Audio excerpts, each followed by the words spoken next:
भगवान जगन्नाथ, ये नाम सुनते ही मन में एक ऐसी छवि बनती है जो किसी परिभाषा में, किसी दायरे में नहीं बनती।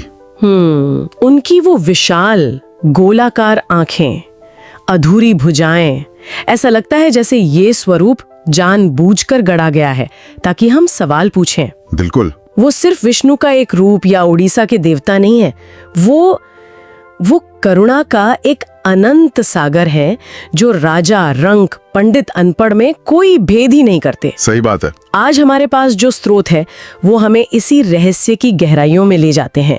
तो हमारा मिशन यही है कि इन स्रोतों के जरिए श्री जगन्नाथ की कथा और उसके पीछे छिपे गहरे दर्शन को एक साथ मिलकर समझें। और ये समझना इसलिए भी जरूरी है क्योंकि ये कथा किसी एक परंपरा की नहीं है।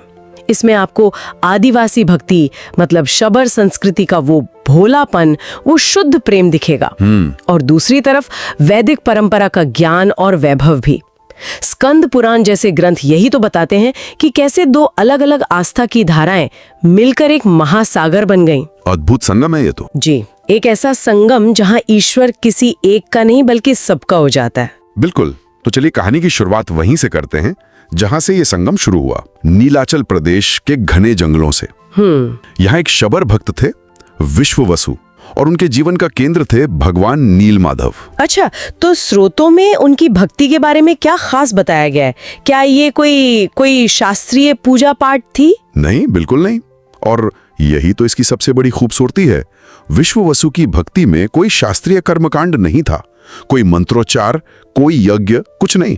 तो फिर कैसा था उनका प्रेम? उनकी भक्ति में थी सरलता और शुद्ध निस्वार्थ प्रेम। वो रोज जंगल से ताजे फल और कंदमूल लाते थे और अपने आराध्य को अर्पित करते थे। अच्छा। जैसे कोई बच्चा अपनी माँ से प्रेम करता है, बिना किसी शर्त के, बिना किसी मांग के। ये ज्ञान के अहंकार से मुक्त केवल हृदय का समर्पण था। एक तरफ भक्ति का ये इतना सरल, इतना शुद्ध रूप, और दूसरी तरफ हजारों मील दूर मालव देश में थे राजा इंद्रद्युम्न। जी, था वैभव, शक्ति, सम्मान, लेकिन कहते हैं कि उनके मन में एक अजीब सी अशांति थी, एक खालीपन था।